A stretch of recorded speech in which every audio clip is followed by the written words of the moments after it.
Welcome again, everybody. Appreciate being able to come together on our Tuesday nights for practice. Let's take some time and settle into our body, make the adjustments we need to make, and not surprised and not thrown off if there are a lot of impulses and heaviness, restlessness. We want to cultivate a friendly relationship to all of those predictable qualities that come with being a human being. Sleepiness, remorse, excitement, wanting to be the best meditator we can be. So many different possibilities in terms of what we might find moving in the heart and the mind and the body now.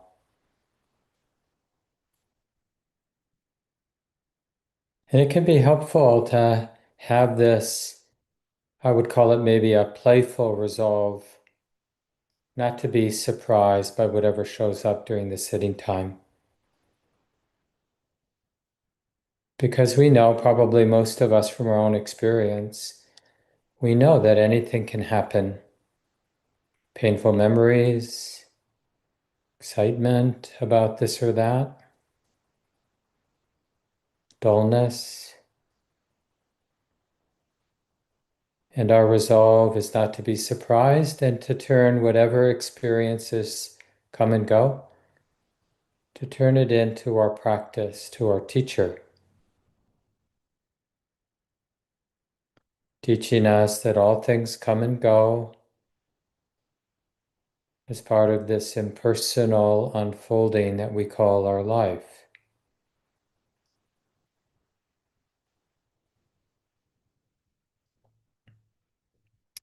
And the other point I wanted to make at the beginning of our sitting time is just to look at this capacity the heart has to sense an impulse to think, for example, or to react in some way, to feel and sense that impulse,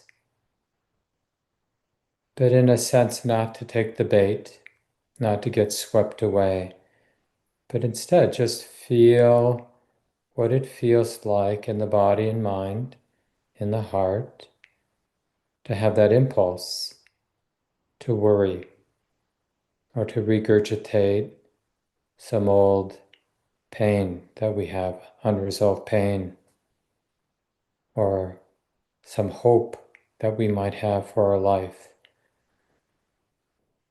We can't avoid feeling the impulse to do this and to do that, to think about this and to think about that. But we can learn to just feel the impulse without getting carried away by it. So look for those teachings where we feel the impulse to react, for example, but seeing it is enough, knowing that there is this impulse, it feels like this, not afraid to feel what the underlying feeling is, letting things be.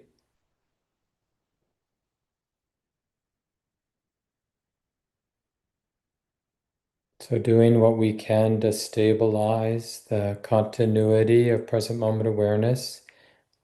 For many of us, it means working generally with the physicality of the sitting body. So we're keeping in mind that sitting feels like this, not forgetting, developing this skill to keep what's ordinary in mind. Or some of you more specifically feeling the breath coming in as that rising of the abdomen or the touching at the nostrils, feeling the breath going out as you do. And it's not about locking the attention or fixing the attention on the meditation anchor. It's just a skillful means to help keep the present moment in mind. So we let the anchor come to the forefront of our attention, but we're not afraid of the other phenomena that are coming and going in the present moment. Maybe they're in the periphery or the background.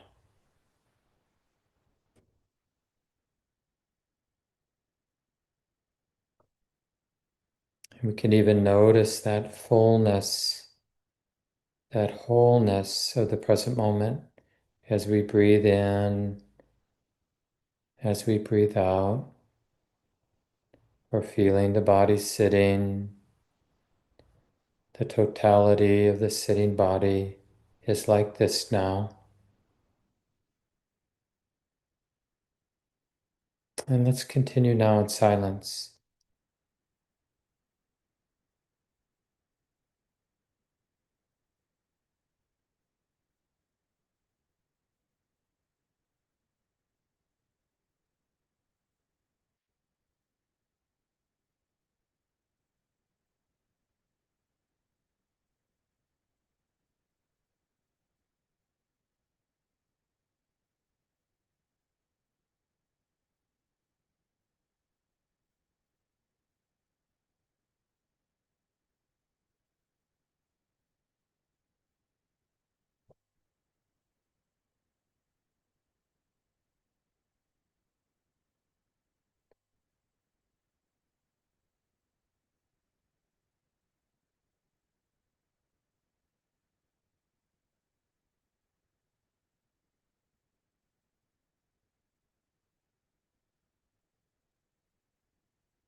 So for these last few minutes, just exploring the wise effort that's needed to keep the present moment in mind. It's really an effort of not forgetting and learning to refrain from what we call distraction, getting lost in thought. So just for 2 or 3 minutes, see if we can learn something about keeping the present moment in mind.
So begin to move the body in a way that feels good for us.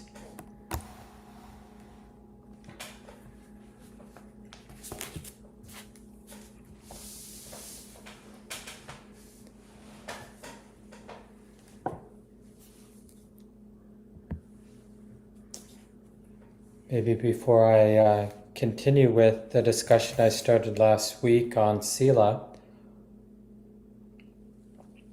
I'll just take a few moments and see if there are any questions about meditation practice and maybe even the instructions that were given tonight.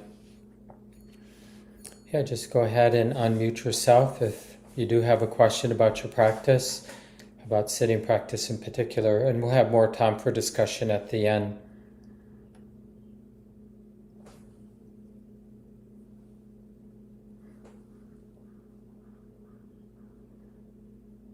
It's interesting how, and I put myself in the same boat, it can be, for me and for many of us, a little embarrassing to talk about our practice because it's so personal. We're talking about the nature of our mind, the nature of our habits. But it's it's kind of nice to ventilate, to have groups, friends, that you can talk about these seemingly personal things, like how my mind is relating, how my mind is behaving, how my mind is getting distracted, how I relate to that, what does that set in motion. Just to deconstruct our actual inner experience, experience of our mind and heart, and that sort of more public way is itself liberating, that I don't have to be ashamed or I don't have to hide, keep it quiet. because it's part of what we're uncovering is how our mind, the seemingly the most personal thing of ours, is actually not that personal. And the more we talk about it together, the more that sort of dawns on our mind, like, oh my goodness. I mean, it's not that my mental content is the same as your mental content, or my emotional qualities are the same as yours. But the way things move and the way the mind reacts to that movement, you know, we start to recognize, oh yeah, this is very familiar territory for us all. Yeah, Dylan, did you want to say something? Yeah. I was trying to raise my hand, but I get kind of overwhelmed with all these buttons and uh well, I've just been noticing since I've been practicing more and I've been listening to a Dharma talk every day, or going to a recovery group. Uh, I mean, I've reflected on what you've talked about being tight when meditating or controlling. I think you may have mentioned it even this evening already. And I was meditating in nature, and really I've been using sound a lot instead of my breath. And there was a lot on my mind. And what I noticed with my meditation that day, which was very different from how it's been, um, is that I was trying to control not thinking. And and that doesn't work. Um, I mean, Good to learn that. I mean, it was so clear to me what you meant by being tight in when meditating, and that it was so counterproductive and not liberating at all. And but what I want to say about that is just by practicing more, it's just easier to know how I do that in my life. No, not in my practice, but in my life. And I've just noticed that it's been easier to sort of let things flow, and by not judging, that I'm thinking too much or I'm not doing it right, that I'm not judging as much in my life. I mean, I'm not judging myself as much. I'm not judging other people as much. And I'm just beginning to see kind of how it starts pervading uh, all areas of my life. Yeah, So I just wanted to share that observation this week that I had. yeah, it's a powerful testimonial, Dylan. I appreciate you sharing that.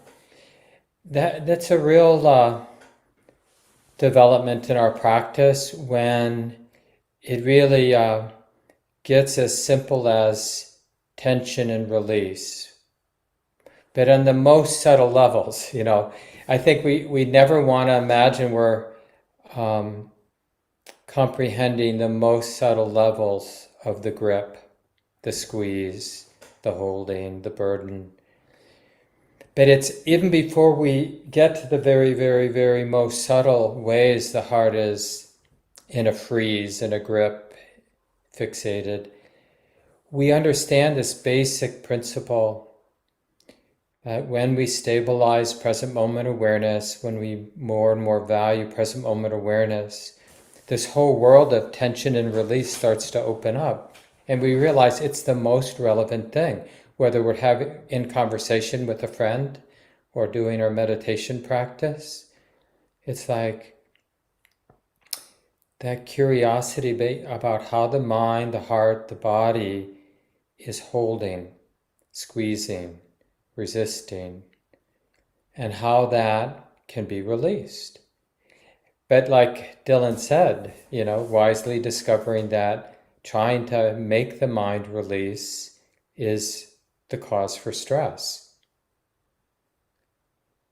There is a teaching, the second noble truth in the Four Noble Truths is really about this capacity we have to be interested in the grip, in the squeeze, in the tension And knowing that it's extra, knowing that letting go should happen, but not taking the bait, not taking that off ramp and becoming somebody who's trying to let go.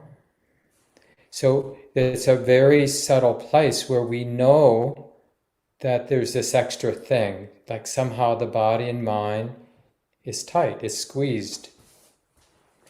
And with compassion and with persistence and with clarity, we just keep sensing, oh yeah, this should be let go of. This is extra. This isn't helping anybody. We don't need those words, but that's the discernment that's there. And that just being patient with that discernment, then at some point all the supporting causes line up and letting go happens. Not somebody letting go, but yeah, letting go happens. Every time we experience that kind of letting go, then it just becomes part of the wisdom that carries forward. Like the heart starts having more and more confidence that whatever is bound up has the nature to unwind, to unbound. So however much sadness, however much conceit, however much anger, however much greed has gotten bound up in my body and my mind, its very nature is to unwind, to fall apart. So with that growing, deepening confidence, then I'm willing to be aware of it. Really, is it its nature to fall apart, to unwind, to let go? Let me observe it without an agenda to make it go away. Let me observe if that's in fact true, that its very nature of what's bound up is to unwind, to release. So that wisdom, that however much our heart is burdened and tight and anxious and all the, ways that we get tight, we can bring that wisdom. It doesn't have to be this way.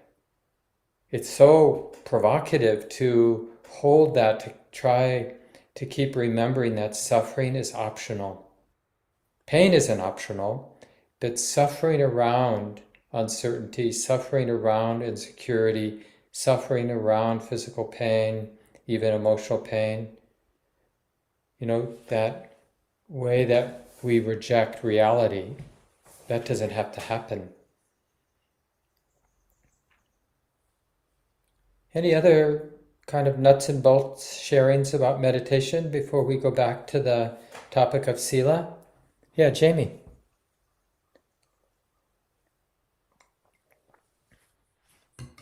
When you were talking about there at the end of the meditation to notice the impulse, like notice the impulse to start thinking about something, that reminded me of yeah, just my meditation practice recently.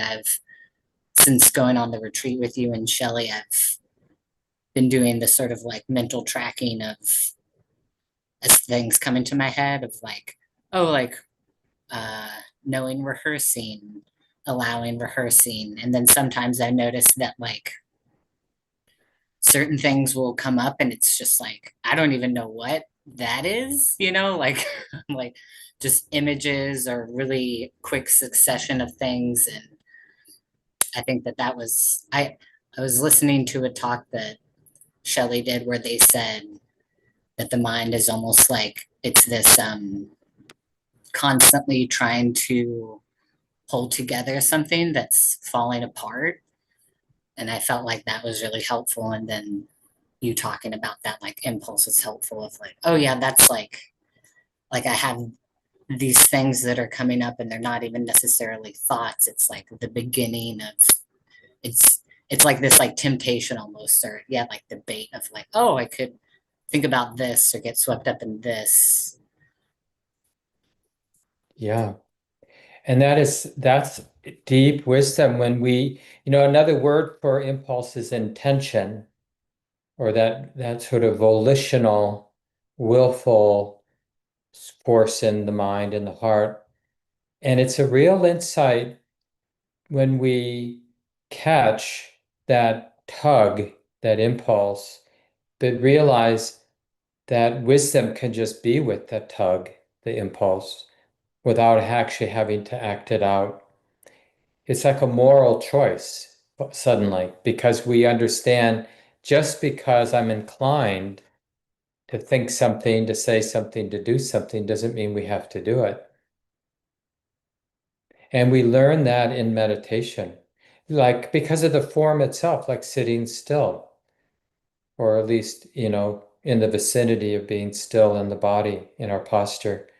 But there are all kinds of impulses to move the body, or to scratch an itch, or adjust the leg so the pain in the knee goes away. And of course, we do that sometimes, but sometimes we don't do it. We feel the impulse and we realize, oh, yeah, I could just feel the tug, the intention to move without, in a sense, embodying it and becoming the intention, selfing around the intention. Okay, I'm going to do that. With all of our addictive patterns too. We would not be alive if we had to act out every impulse that we have, right? We would have killed ourselves long ago doing stupid stuff. Good. Kimberly, question about practice or comment? Yes, I wanted to mention that in the sitting just now, what I noticed was there was a lot of emotional pain and heartbreak relating to a current experience of loss. And then, I was practicing with compassion and including a lot of the sentiment and language that I've learned from you, Mark. And then it was interesting because there was this moment where there was almost like this interjecting voice, but not really a voice, that I think I would call like doubt and aversion that was kind of like, well, this isn't going to take away the pain. And then there was some clarification and really like um, amplifying willingness. And what that kind of sounded like was like, oh, like even if the intensity stays this high, even if it lasts forever, I really do want to be with this. um, and that kind of felt like maybe a moment of um, uh, non-clinging or a moment of clear intentionality or something. Yeah. Yeah. And it's an example, maybe this is what you mean, Kimberly, but it's an example of, there was a habitual response, like this compassion practice isn't working. It's not really up to the task of modifying the pain that I'm feeling. So there was that impulse to let it go, to let go of the compassion practice, and just that creative move to continue, and to somehow you must have included, like, whatever that felt like, that, oh, this isn't working, like somehow, uh, I'm not afraid of you. That impulse, you belong too. Not that you said that, but there's some way the mind realizes, and it's, we talk about this insight into anatta, the impersonal nature, but every time there's an impulse, like to stop doing a practice because we don't think it's working, and we instead, like Kimberly did, have some kind of creative response that keeps that wholesome intention to connect and forgive and take care of ourselves, take care of the heart. we can't do that without seeing the impersonal nature of that reaction, that impulse to drop the practice, right? The mind, wisdom sees, oh, that's just that. Yeah, it's real, but it's just what it is. It isn't more than what it is. I can feel this. I don't have to act it out because I don't want to feel it. I can feel it. And we can feel it because we know it's just a feeling. It's just this feeling that's being felt. And that's why in those moments, if we have that understanding to include the underlying feeling, and even if we need to ask the question, well, what is the underlying feeling here? What does it feel like now? Can I feel this? Is it safe to feel what I'm feeling? Yeah, thanks for sharing that, Kimberly. Good. Anything else before we go on?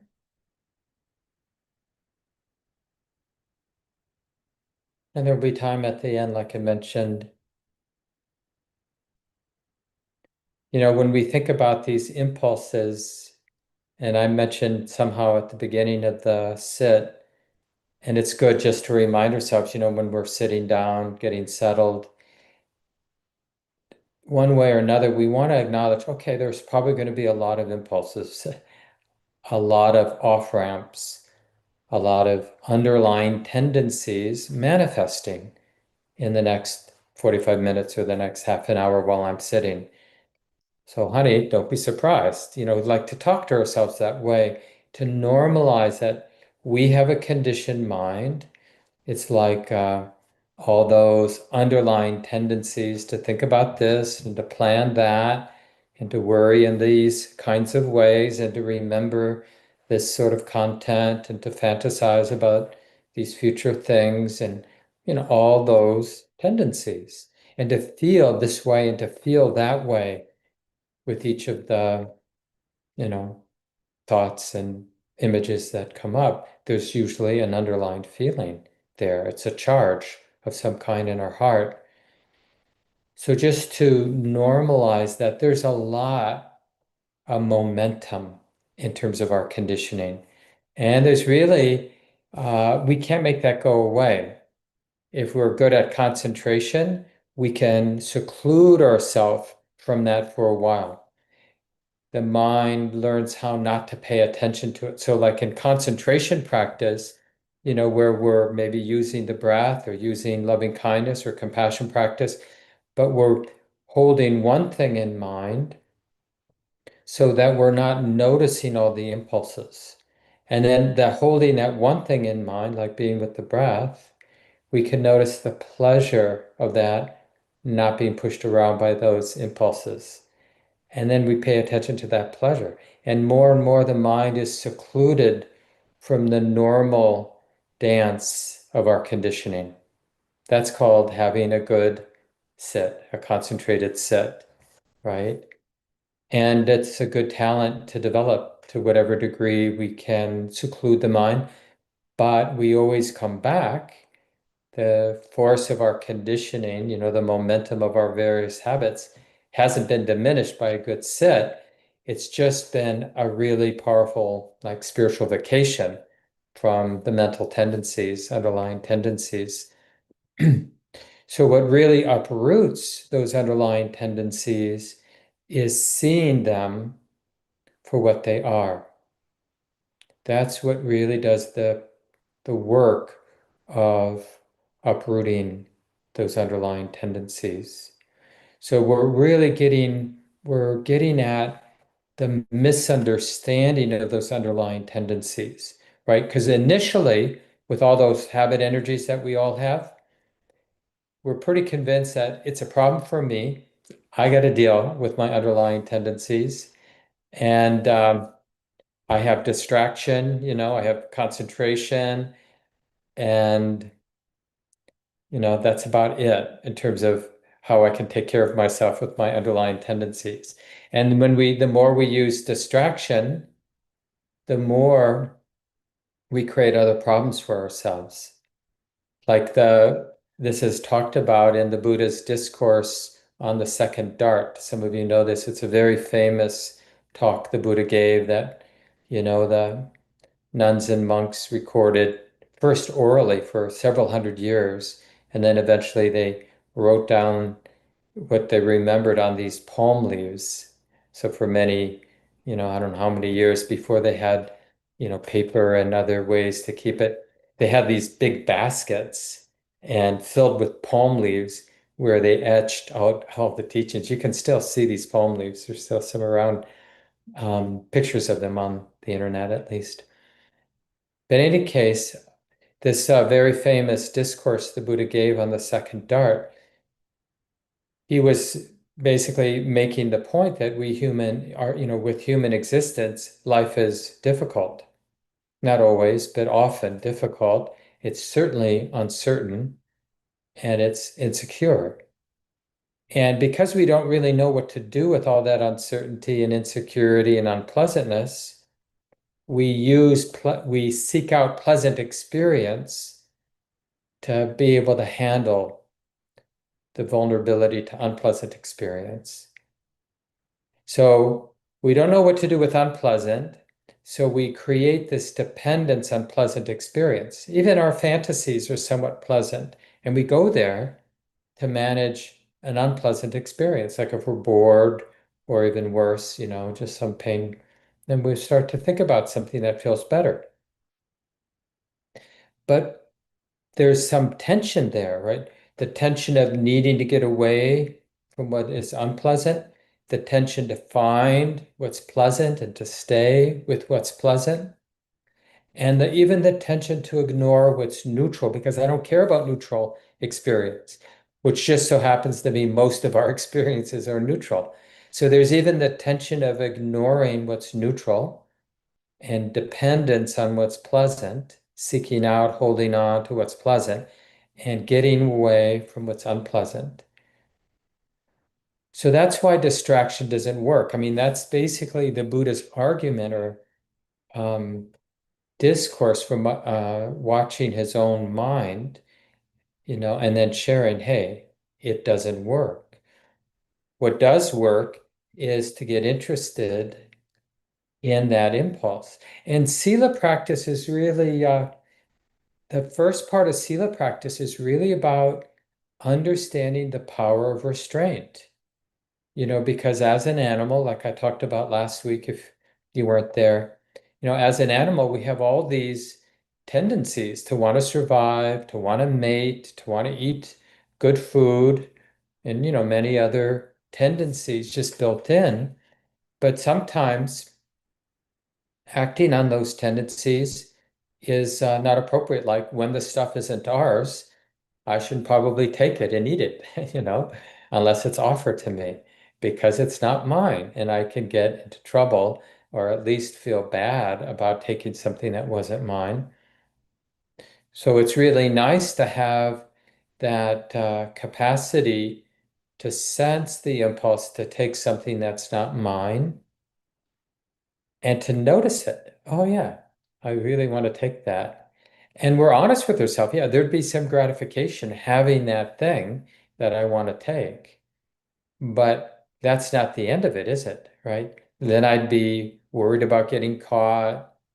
And even if I had a fail-safe place or plan to take it without getting caught, I would know I took it still, you know? And it would affect my mind going forward, just that guilt or that remorse of having done something that didn't feel right.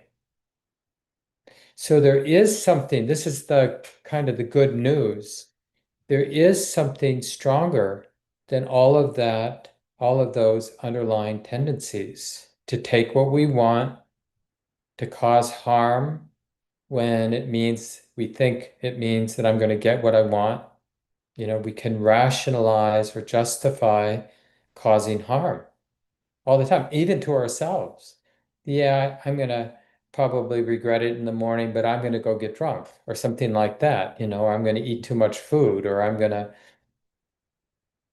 So we justify, we have all these different ways of justifying, rationalizing, causing harm, taking what's not ours, acting out our sexual attractions and lust even if it's inappropriate or causing harm in ways, using our speech in all kinds of ways that set things in motion that causes harm. So without this capacity of restraint, we're just digging the hole deeper, causing more and more problems for ourselves. So this is when we first start having this ability to stabilize our lives, is when we can refrain from doing things that experience has taught us causes harm or causes problems for myself. In a way, cultivating moral sensitivity more than anybody, we take care of ourselves that way. We also take care of other people that way, but first and foremost, it's how we take care of ourselves. I think I mentioned this last week. From the Buddha's point of view, if you want to be happy, get interested in non-harming and harmonizing with everyone as best you can, not taking what hasn't been given, really getting wise about our sexual energies and how we can be a sexual being without causing harm, how we can use speech without causing harm.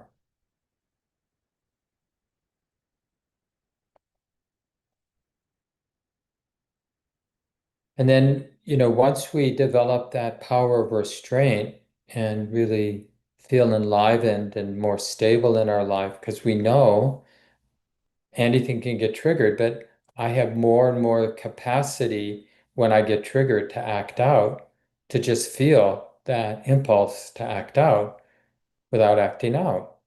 And you can see why sitting and all those, seeing all those impulses and not acting on all of them. I mean, we act on a lot of them, but we don't act on all of them. Sometimes we have an impulse when we're sitting and we just feel what the impulse feels like. And we know, oh, there's this tendency, it feels like this. Maybe we don't catch it the first moment, maybe we don't catch it the second moment.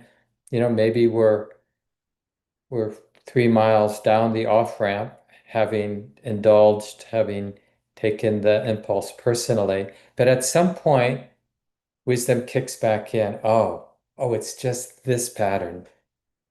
Yeah. And already I'm feeling the ill effects of having gotten identified, having started to act it out. Oh, yeah. Good to know. This isn't for my well-being, isn't for anybody's well-being. This should be abandoned. Right? And then we're patient, we're persistent in knowing this should be abandoned until the fixation, the entanglement naturally falls away. Because here's the thing, when we're caught with when we're identified, caught up with one of our impulses, one of the underlying tendencies of our heart, that entanglement arises and ceases ceaselessly, right? So it isn't like it's this edifice that will take years to go away. When our mind is entangled in some drama, self-centered drama, that entanglement is getting renewed in every moment. So when we're being mindfully aware, when we're willing to feel what it feels like, what we're doing is we're waiting until there's enough stability for wisdom to see that this drama is arising and ceasing in every moment. Because that's not our experience. Because our wisdom isn't strong and our attention is superficial, when I'm caught up in some drama, it feels like an edifice, like solid, and oh, this is going to take a long time to unwind or to unhook from this thing. But it's not really that way. And because we see it in a moment when the wisdom is stable and clear, we see it cease, doesn't mean it won't arise again, right? That momentum may renew it. But when wisdom sees clearly that it ceases, it doesn't really believe it's an edifice as much in the next moment. Even though it looks just like it looked in the previous moment, because wisdom has seen it cease, the mind without it, then it knows that, yeah, it looks like I'm really caught up in this drama, but it isn't what it appears. Like the entanglement isn't as solid, isn't as much about me as it appears to be. And this, in our discussion at the, I'll save some time in a little bit for discussion. And it'd be really good for people to share this experience where you notice some time when your mind was really caught, and there were lots of those impulses to act out, to say something, do something, or not do something that would be unskillful. And and because the mind or the practice was there, persisting, and all the wholesome qualities stabilized, we saw the wisdom sees what it is, that this drama is something that's coming and going. It's almost like my experience is almost like you're seeing the drama, but you're seeing the porousness of it. So it looks just like the drama, but it's semi-transparent. It isn't really as solid as we usually take it to be. It's so liberating when we start to see this, and there's just so much more freedom in our lives. And it brings out the second part of Sila practice where it's less about remorse and like avoiding doing stupid stuff, which is we need that force, especially in the beginning. But as we continue our practice, some of that gets replaced with just that inspiration of being free from all these tugs, like the pleasantness of not being confused by self-centered impulses. We don't want to lose that. It's like the mind has cultivated a taste for generosity and renunciation and contentedness. It's cultivated a taste for kindness and for compassion, right? And it is like it really likes the taste. Doesn't want to lose that taste. And see, it's like it gives the heart a lot of immunity from unskillful behaviors because the heart has cultivated a taste for that non-remorse, for the three wholesome intentions, you could say, right? This comes with wisdom, right? The telltale sign of deepening wisdom is your mind likes to hang out with the attitude of renunciation and generosity and kindness and non-harming and compassion.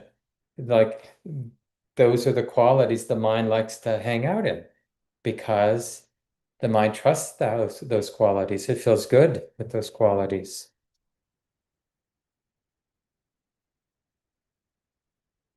I mentioned last week briefly, but I just wanted to say a little bit more about the precepts as a convention, that we take on because we need the form to illuminate. Next week, um, uh, people who want will do the recitation together, and but you can find it in the document. I've been putting it into the chat there.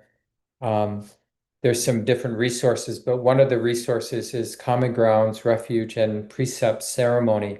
So you can print off a copy for yourself if you want. And it's just good to know the five precepts, and you can do it formally, traditionally, but you can also just do it informally and just bring them to mind. Yeah. Am I willing to undertake the training to refrain from causing harm and killing living beings? Yeah, I'm willing to explore that in my life. And then you might contemplate, well, where are the places where that might be an interesting exploration, this commitment, this resolve to be awake in those situations where I may be causing harm toward myself or others. and undertaking the training to refrain from taking what hasn't been given, undertaking the training to refrain from sexual misconduct, living out my life as a sexual being without causing harm, undertaking the training to refrain from false speech or using speech in ways that cause harm. Even idle speech can be harmful, as if we're stealing somebody's time by blabbing, without really being considerate, like, does this person really want to hear what I'm saying? And checking in with them. Do you got time for this? Are you interested in what I'm saying? It's like, yeah, just that almost like radar for harm. And then the last one, just to round it out, undertaking the training to refrain from intoxicating the mind in ways that lead me to be careless and make mistakes that cause harm.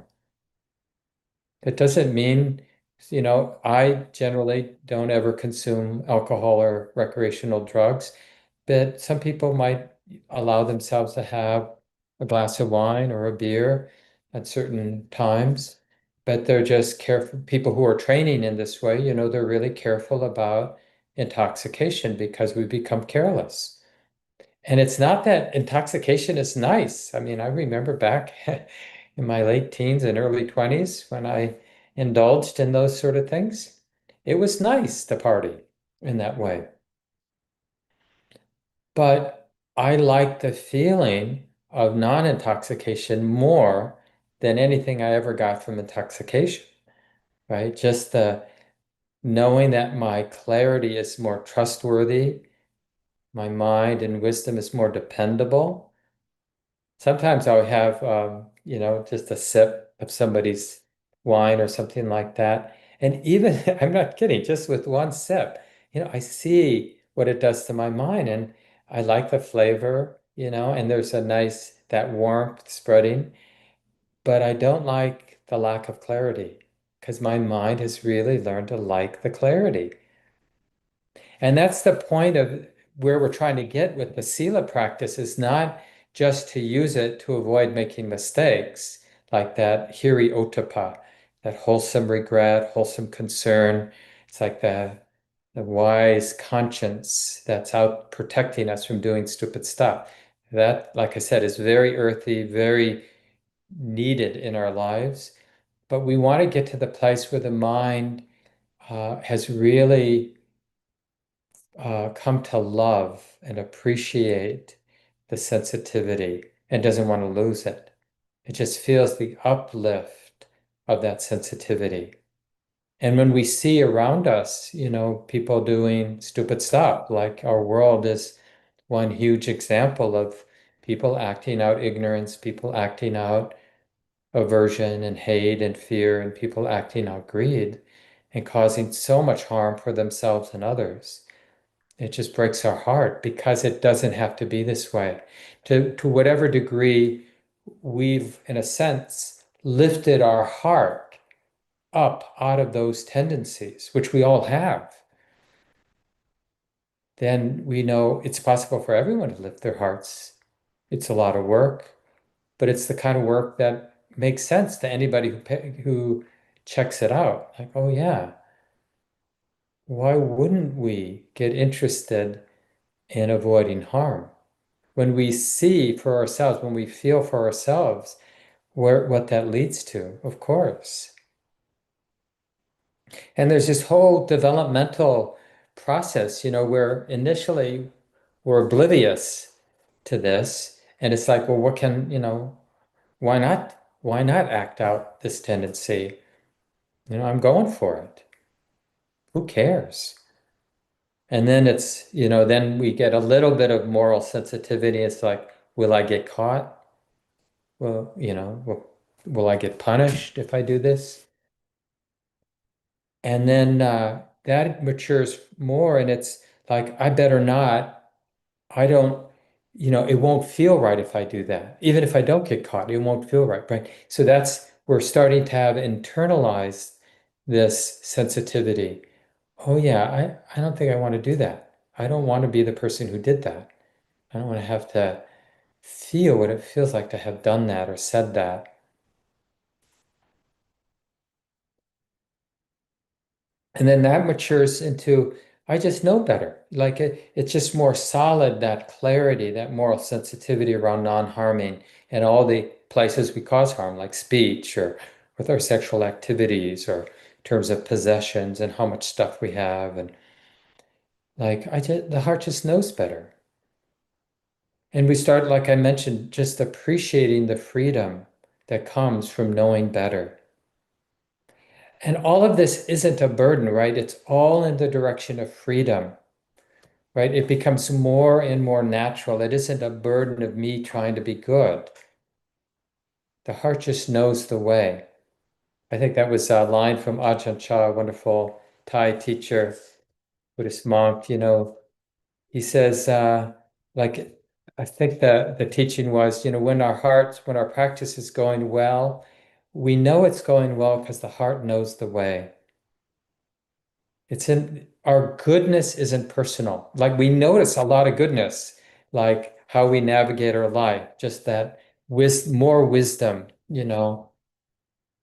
more kindness. The heart just knows the way. And the most wonderful thing about that is we see that development in our lives is I'm not doing that goodness. It isn't a burden on me to be good in any way. It's just the more and more the nature of the mind, and less the nature of my mind to act out greed, hatred, and delusion. And that feels really good. It should feel really good. We want to notice how good that feels. So maybe I'll leave it here. So, in this arena, Sila, we have all been learning a lot. This is because basically we're learning from cause and effect in our lives, trial and error. Oh, yeah, that didn't work. That was not a cause for happiness for me or for anybody, right? Just we learn from our mistakes and we learn from our successes. And this is a time to share that. Like, what have you learned about Sila, about cause and effect, about this deepening sensitivity to harm, causing harm for ourselves or others? And how has that changed over your lives or questions that you might have? Yeah, what comes to mind? Feel free to unmute yourself. It's always nice to say your first name. You can share your pronouns if you'd like to do that. And also, you might share where you're from if you want. Anybody feel like getting the conversation started? I would love to share. Hi, I'm Anders. I use they, them pronouns, and I'm in Minneapolis. Um, what came up as you were speaking, Mark, was I got into practicing more in a more regular, consistent way with meditation when I also started doing 12-step programs. And it's not that it's still how it was in the beginning, but I remember this really clear moment of realizing that after I hadn't been acting out for some period of time, that like I could feel really bad and not act out, and that those things could be uncoupled. That like me feel like it really was almost that I couldn't distinguish between my internal state and my external actions. And then they kind of like cracked apart. And it's still now, I mean, that I still have that experience, but with maybe more and more subtle things. Yeah. And then there's also this experience where when I do act out, I have this kind of like, oh, darn it, I missed the opportunity to see what was underneath that if I hadn't acted out. And like that sense of curiosity of like, oh, I really actually don't know what mystery was lying underneath that. Or some knowledge of like, well, it was a feeling probably, and now I missed that opportunity to feel that feeling. Yeah. Now, this is like a perfect example of somebody getting high on dharma, right? Just someone delighting in the practice, just what you described, Anders, because it is exciting and it's uplifting. And we do miss, like when we miss that opportunity to have felt what did that feel like? Oh, I could have learned something there. Yeah, that's beautiful. Did you want to say more? No, that was it. Thanks for sharing. Yeah, I really appreciate hearing that. Yeah, it's inspiring for me, even practicing for so long, but I just get inspired when I hear this because it just reminds me, just like Anders was saying, there's always more subtle stuff. So even if we learned a lot on the kind of grosser levels of our life, there's always more subtle tendencies where basically the same kind of learning unfolds and we get delighted because the practice really works. But we have to get over that hump where we realize feeling in, being close means feeling what we're feeling. And the habit energy is, I don't think you want to feel this feeling. But the learning is, it's good to feel this feeling because I'll learn something here. And the after, what comes after learning is more space, more freedom, more lightness. I will add one more thing, which is like I still feel bad all the time, but at least I'm not making it worse. And that's the second Right. hero thing. And this is really important because we shouldn't think that by practicing we're not going to feel bad.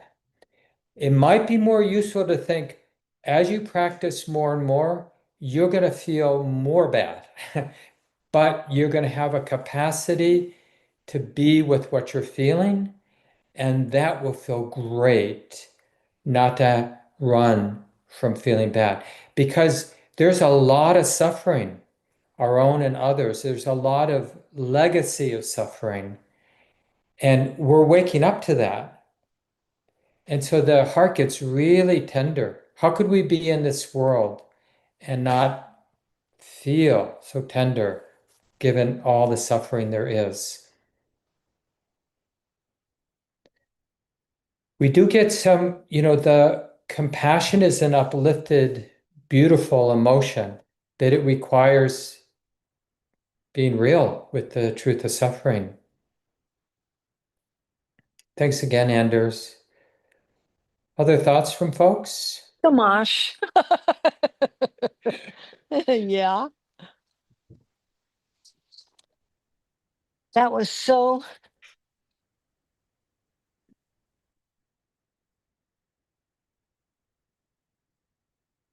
Olga, did you want to say something?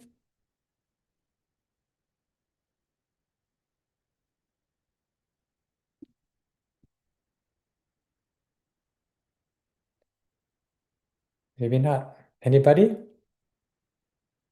I'll share. Hey, Mimi. Hi. I'm kind of losing my voice, so it's a little different. Oh, I was driving the other day and noticing my thoughts, how they were landing in my heart, how they were affecting me, and I said out loud, I just want to be good. I just want to do good. I just want to be good. In this way that was sort of tragic and hilarious. Like I just started laughing at myself. It was like, oh, sweetheart, you just you just want to do good, you know. Um, and it made me recall that Mary Oliver poem Wild Geese, where she says, you don't have to be good, just let the warm animal of your body love what it loves. And it even tenderized the desire to be good as like so dear, so sweet, so tragic. Um, that's all. Thank you. Yeah, beautiful. I think that's something like if you're looking for a way to explore the practice of sila, that statement that Mimi mentions is, I mean, it resonates with me. I do that a lot. Whenever I'm about to be, in a meeting that is complex and very easy for harm or to make mistakes, I'll say something like that. Like, I don't know what I'm doing, but I want to be good. I don't say I want to be good, but I'm more explicit. Like, I really don't want to add more harm to anybody. Like, I get really clear, and I just want, and then I'll usually do metta then. Just a moment, like, we're all doing the best we can, and I love everybody, and I don't want to do anything that causes harm. And I can like really connect with that. It's so grounding. I still don't know what I'm going to do or what I should say or shouldn't say or I don't have any clarity, right? But I feel so protected knowing that I don't want to cause harm and that I understand it isn't easy being a human being and I care about everybody. So I'd encourage you to find your own language, and especially in those places in your life that are a little challenging for you, then just say a few words to yourself as you're about to walk into that place or that space where it's complicated or challenging. Like connect with what's actually real, like your deeper intention, your spiritual intention to be free, to not cause harm, to trust kindness more than fear and aversion. Any last thoughts? We have time for one more person if there is anybody who wants to share. Any other ways that you found yourself practicing sila over the years of your practice that you want to share with the group? Think of it as an act of generosity to share. Yeah, hi, this is Melissa in Minneapolis, and I'm really appreciating the sharings and the conversation. And Mark, when you said earlier tonight that, we learn to trust this taste of restraint and renunciation and slowing down and a certain kind of sensitivity and whatever other wholesome things come with the practice. It's really true. And at the same time, I think I'm echoing Anders' sentiment that the complexity usually has something very difficult in it at the same time. So that taste for holding back or for trusting restraint often has heartbreak in the midst of it all. So yeah. And that I don't know, I guess just feeling the okayness of that. Yeah. Yeah, that goes to the heart of it. After a while, we realize that freedom and spiritual practice includes this heartbreak. It's not a way to avoid the heartbreak. It really is about the capacity to fully be with the heartbreak. And we'll catch ourselves, I catch myself wanting to avoid the heartbreak. But at least now I just have a lot of confidence.